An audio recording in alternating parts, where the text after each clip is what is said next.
Pozdravljeni. Seminar AIQ dihanja prve stopnje je namenjen spoznavanju AIQ učitelja s področjem dihanja. AIQ dihanje ima osnovni smisel to, da začne učitelj to, kar se je naučil na prvi stopnji metode in tudi začutil na lastni koži in tudi videl pri drugih, ki jih je učil AIQ metodo.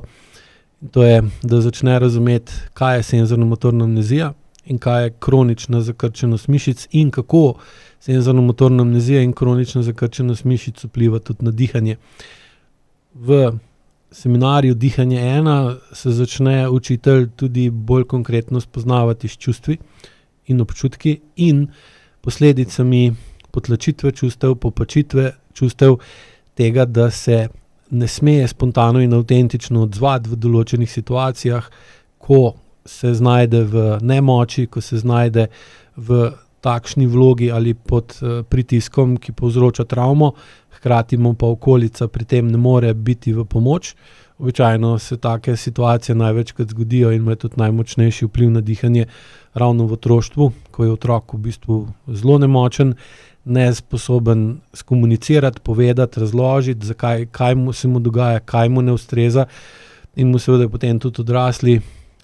tudi če hočejo, zaradi njihove lastne senzorno-motorne amnezije in odtujenosti od njihovega lastnega telesa, kar potem povzroči, da ne razumejo otrokovo stisko, da morajo pomagati. In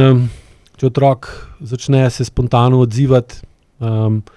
biti agresiven zato, ker želi se rešiti iz nemoči ali pa želi spodbuditi ali pa prisiliti starše, da ga rešijo iz nemoči, da najdejo rešitev za stanje, v katerem je, pa tega ne naredijo, pride seveda potem do tega, da mora agresivno vedenje zmanjšati, da ga mora potlačiti ali popačiti ali pa spremeniti, in v takem primeru mora spremeniti svojo funkcijo. Sprememba funkcije izražanja čustev pa seveda ne more biti dolg časa ločena od spremembe funkcije dihanja, in seveda bolj ko popačimo izražanje čustev, bolj moramo popačati dihanje, bolj ko potlačimo izražanje čustev, bolj moramo potlačati dihanje, in to seveda naredimo z spremembo mišičnih napetosti, tako primarnih kot sekundarnih dihalnih mišic, kar pa seveda potem vodi v to, da je naše dihanje vedno bolj kronično neučinkovito, in to gre z roko v roki s kronično neučinkovitostjo uporabe čustev, s kronično neučinkovitostjo reševanja problemov, in vse to se v bistvu na seminarju AIQ dihanja prve stopnje bolj v podrobnosti obdela. Dodan je seveda tudi obsežen učbenik, v katerem imate vso to teorijo tudi konkretno napisano. Učbenik prejmete tako v audio kot v fizični obliki, tako da lahko teorijo dobro proučite in jo potem tudi učite naprej stranke, ki pridejo k vam s težavami v dihanju ali pa s kroničnimi dihalnimi težavami. Te so v bistvu stalno prisotne in nikoli še nisem imel, pa tudi mislim, da nikoli ne bom imel stranko, ki bi imela kronične probleme, pa ne bi imela tudi kroničnih težav z dihanjem. Zato je tudi AIQ dihanje nastalo, ker sem pri svojem delu videl, da v bistvu vsi ljudje, ki imajo senzorno-motorno amnezijo, tudi dihajo nepravilno, in je bilo potrebno potem razviti primeren dihalni pristop, ki bi upošteval senzorno-motorno amnezijo in kronično zakrčenost mišic, ker ostali pristopi, ki sem jih proučeval, s katerimi običajno ljudje urejajo dihanje, tega ne upoštevajo, in seveda potem tudi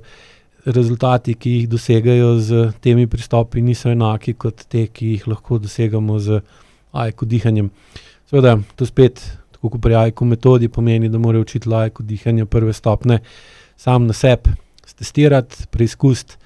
iti v uporabo dihalnih AIQ vaj, ki se jih uči na seminarju, in dihalnega protokola za dvig tolerance na CO2, ki se ga tudi uči na seminarju, zato da potem na lastni koži opazi razlike, kako se njegov živčen sistem, tako senzorni kot motoren del, odziva na vaje, odziva na občutke, na spoznanja, ki jih med vajami ali po vajah učitelj dobi, kako v bistvu on sam se odzove na dviganje dihalne prekinitve,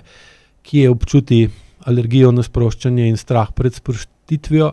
ker edino to in to predvsem to mu potem omogoča, da razume, začuti in zna bolj celostno in globoko ter trajno pomagati stranki. Hkrati pa, da se dovolj dobro zaveda, kdo on je, se pravi, da se dovolj dobro čuti, da ve in da se čuti, da je učitelj in ne rešitelj. Ker predvsem pri dihanju se pogosto zgodi, da stranka išče rešitelja, ki jo bo rešil iz kroničnih dihalnih težav, ampak reševanje iz kroničnih dihalnih težav, rešiti se iz kroničnih dihalnih težav je možno samo z dvigom čustvene zrelosti, ker v bistvu prepoznaš, zakaj si v takem stanju, kdo na tebe tako vpliva, da si v takem stanju, zakaj ne moreš biti drugače. In seveda posledično je potrebno tudi iti v dvig čustvene zrelosti, da bi lahko začel dihati bolj sproščeno. Predvsem zato, ker zmanjšaš količino nerešenih problemov v svojem življenju. Vsak nerešen problem pa v bistvu povečuje pritisk na nas in višji, ko je pritisk na nas, težje vdihnemo in težje kot vdihnemo, težje dihamo. Tako da